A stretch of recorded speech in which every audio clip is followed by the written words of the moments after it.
Isa ang sitang bagyo sa mga lugar na naguriang the city that never sleeps.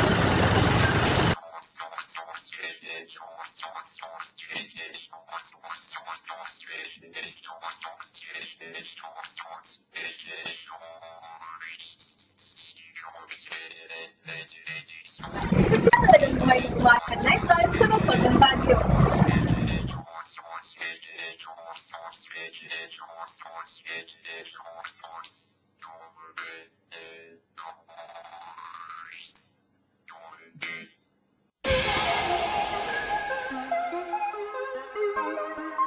Pero ano nga pa talagang nangyayari pagkatapos ng pagsisilip? Proklamasyon ng martial law ay naganap noong 12 ng Setyembre taong 1972 sa ilalim ng administrasyon ni Ferdinand Marcos. As of the 21st of this month, I signed Proclamation number 1081, placing the entire Philippines under martial law. Ipinagbawal ang paglabas ng mga mamamayan sa kani-kanilang mga tahanan pagpatak ng alas 12 hanggang alas 4 ng madaling araw. Ang habeas corpus ay sinuspinde kung kaya't laganap ang paghuli ng mga militar sa mga inosenteng mamamayan na kalaunay hinatulan ng kasong sedisyon. Ang sinamang mahuling nasa lansangan pagpatak ng alas 12 ay kinukulong na hindi dumaan sa tamang proseso at walang ebidensya upang patunayan na sila ay nagkasala. Ngunit, epekto nga ba ng martial law ang curfew para sa mga menor de edad? Kung ating iisipin, ang curfew ngayon ay hindi kasing higpit ng curfew noong araw ng martial law. Kung ating ihahambing ang curfew noon sa ngayon, ano nga ba ang pagkakaiba at pagkakapareho? Kung noon, ang curfew ay nagdulot ng pagre-rebelde sa mga kabataan, hindi nga kaya't mauulit ang pagre-rebeldeng ito sa kasalukuyan? Samahan niyo akong alamin ang mga bumabalot na mga pangyayari at katotohanan sa curfew. Aware ka ba sa curfew? Na may curfew dito sa Baguio? Oo, aware ako. Hindi. Alam mo? Apa? No. Meron daw. Curfew. Ako po. Ang curfew, it is curfew for minors.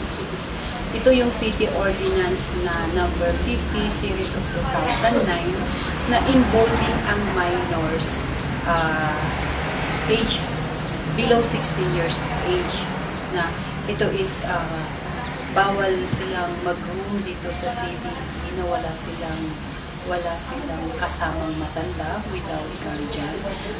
7 o'clock in the evening to 5 p.m. But age siguro, maraming uuwi minors ng mas maaga kaysa sa pag-uwi na wala nang medyo sabotage na mangyayari. Siguro, advantage na lang niya is maiwasan natin yung mga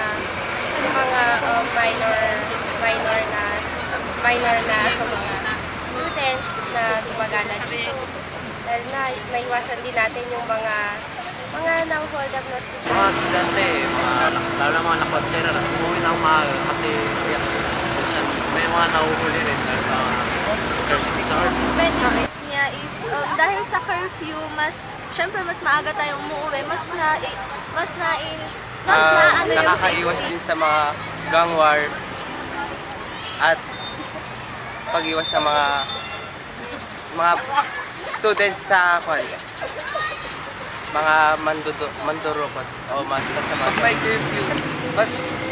Mas comfortable yung mga nanay o yung mga parents sa kanilang anak kasi uwi na sila ng maaga, tapos pwede ring maalis yung mga minors na pakalat-kalat sa lansangan paggabi.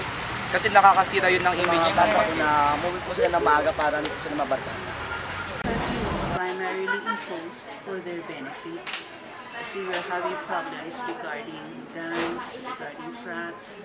Yung if I'm a mother, when my child tells me na papasok na sa school this morning, I have to be sure that safe na babalik yung aking anak.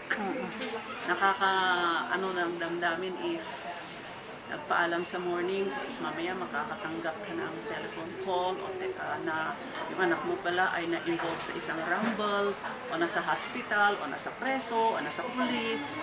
It's very, very depressing for a mother. Kaya I hope that the children will think of it as something to their benefit. Kaya dapat hindi na pahirapin pa ang law enforcement.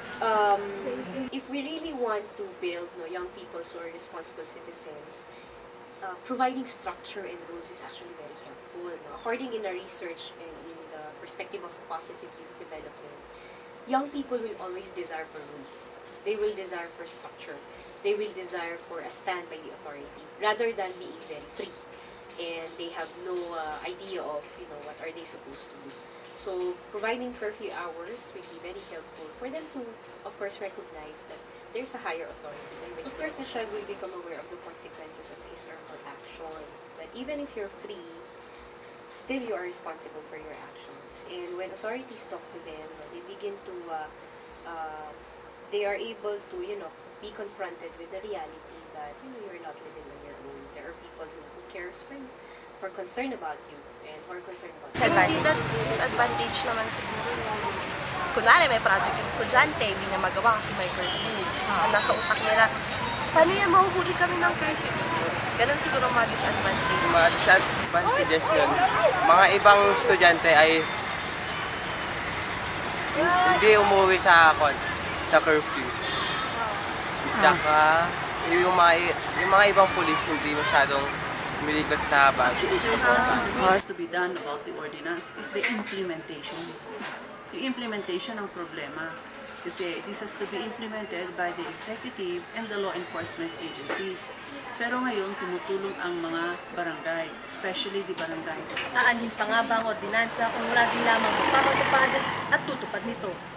Asaan na nga bang tinagurian ni Jose Rizal na pag-asa ng ating bayan? Kabataan, gumising ka. Gawing liwanag ang takip silim.